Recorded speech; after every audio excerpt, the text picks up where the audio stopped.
Dans cette vidéo, je vais vous présenter une idée d'activité sympa que vous pouvez faire dans Explorer, vous-même ou si vous êtes animateur dans un atelier. Et on vous fournit un modèle qui vous simplifie beaucoup les choses. C'est autour de la création de petites histoires ou de visual novels.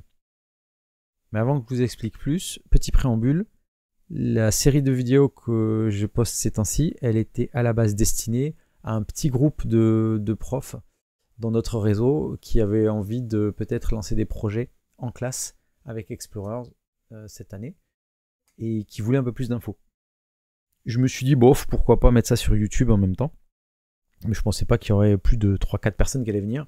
Et en fait, je me suis planté, donc vous étiez plus nombreux, et forcément, il y en a pas mal d'entre vous qui se demandent, tiens, comment on fait pour accéder à ça? Pour l'instant, c'est en bêta, donc je vais vous mettre bientôt des formulaires pour que ceux qui veulent avoir des comptes et des invitations se fassent connaître. Mais aujourd'hui, j'ai pensé à vous. Je vais vous mettre dans la description un lien qui va vous permettre de jouer un peu. Parce que, d'ailleurs, c'est le lien qui est en haut ici, c'est un lien pour les invités. Il n'y a pas besoin d'avoir des comptes, c'est publiquement ouvert. Par contre, quand vous êtes dedans, alors vous pouvez faire plein de choses, vous pouvez coder votre truc, vous pouvez utiliser plein de fonctionnalités, mais, je sais pas, j'ai écrit une bêtise là, si vous rafraîchissez la page de votre navigateur, vous n'avez rien sauvé. Donc c'est juste en mode invité, tranquille. N'allez pas faire le jeu de l'année dedans, parce que vous pourriez perdre votre travail facilement. Donc c'est juste pour s'amuser 2 minutes. D'ailleurs, la doc d'Explorer est comme ça aussi. Elle permet les liens de la doc qui sont là aussi en accès libre et en mode invité. Alors, après ce petit préambule, de quoi parle notre jeu? Alors, là, il a l'air mal proportionné parce qu'on dirait qu'on voit vraiment pas le fond qu'il y a derrière. Ça, c'est normal déjà parce que j'enregistre sur un petit écran. Puis en plus, on a laissé plein de place pour le code. Le jeu final, en fait, quand il se joue sur un écran plus grand, ça ressemble plus à ça. Et puis en plus, voilà, là j'ai mis vraiment un écran plus petit. Donc là, je clique sur la personne qui dit « Ouh là là là, c'est pas passionnant ce qu'elle raconte. » Voilà, elle le sait, c'est super intéressant ce que je raconte. Au moins, elle en a conscience. Hop, on passe à un autre personnage, autostop. Vous voyez l'esprit incroyable dont je fais preuve quand j'invente des noms de personnages. Je sais, c'est très fin. Et lui, il continue. Voilà, il sait aussi qu'elle a des dialogues incroyables. Au moins, on est tous conscients de la nullité de ce qui se passe. Et voilà, on commence à arriver dans la chambre. Qu'est-ce que je fous là? Et il veut partir. Et là, on a des choix. Planter des patates, s'interroger sur le sens de la vie ou autre chose. Je vais m'interroger sur le sens de la vie. J'arrive ici. Humanité me dit, la vie c'est comme une boîte de chocolat. On ne sait jamais sur quoi on va tomber. Et puis une gentille mamie se demande pourquoi on est dans un souterrain. Tout ça est mauvais. C'est fait exprès. Parce que c'est une histoire vide.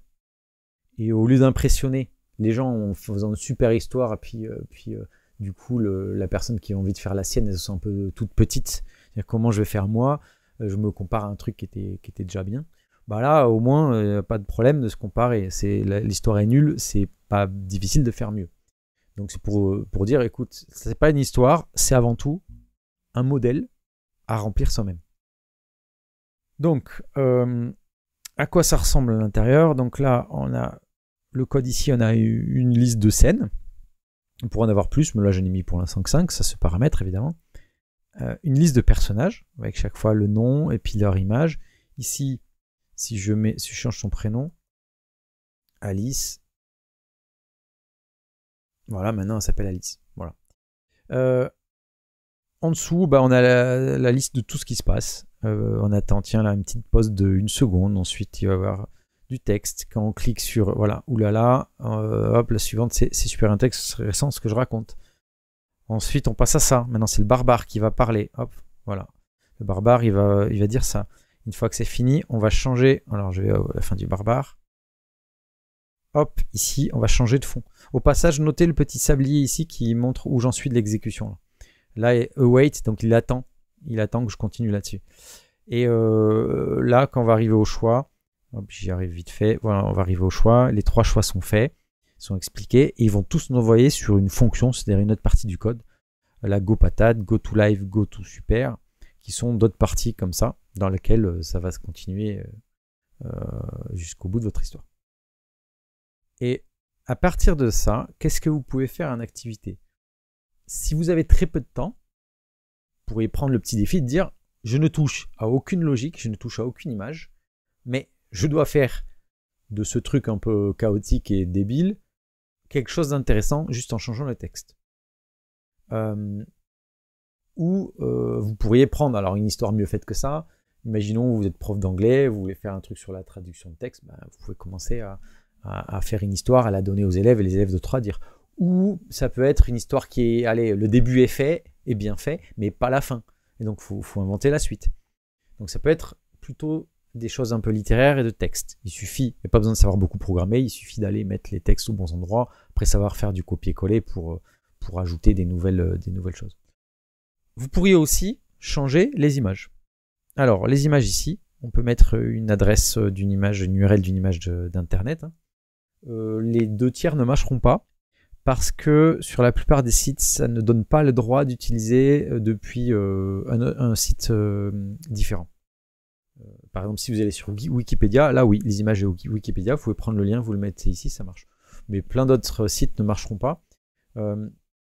Mais alors, j'ai deux bonnes nouvelles. D'une, vous pouvez héberger vos images sur Explorer si vous avez un compte, dans une page spéciale que je vous montrerai dans 5 secondes.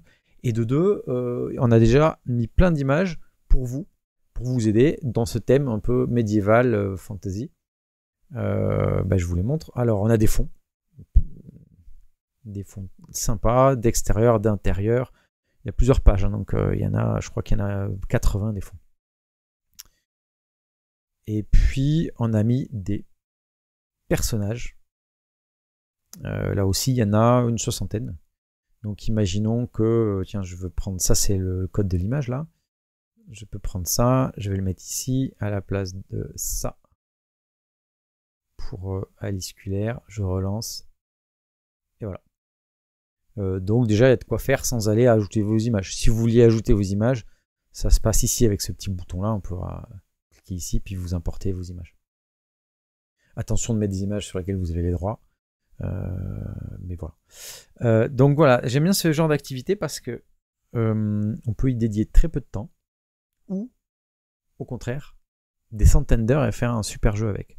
Parce que si vous voulez aller plus profondément, déjà, rien qu'en création d'histoire et scénario, il va falloir faire des arborescences avec plein de choix, ça peut vite dépasser et prendre du temps.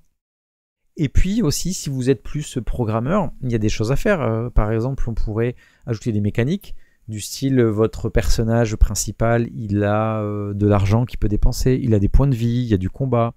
Vous avez vu que vu les fonds et les personnages, on peut faire des histoires d'amour, on peut faire des histoires d'aventure, des trucs un peu plus guerriers. Et donc, vous pourriez inventer d'autres mécaniques et faire des choix un peu plus complexes. Ça aussi, c'est de la programmation intéressante. Donc, voilà, n'oubliez pas ce petit lien là qui vous permet d'accéder en tant qu'invité.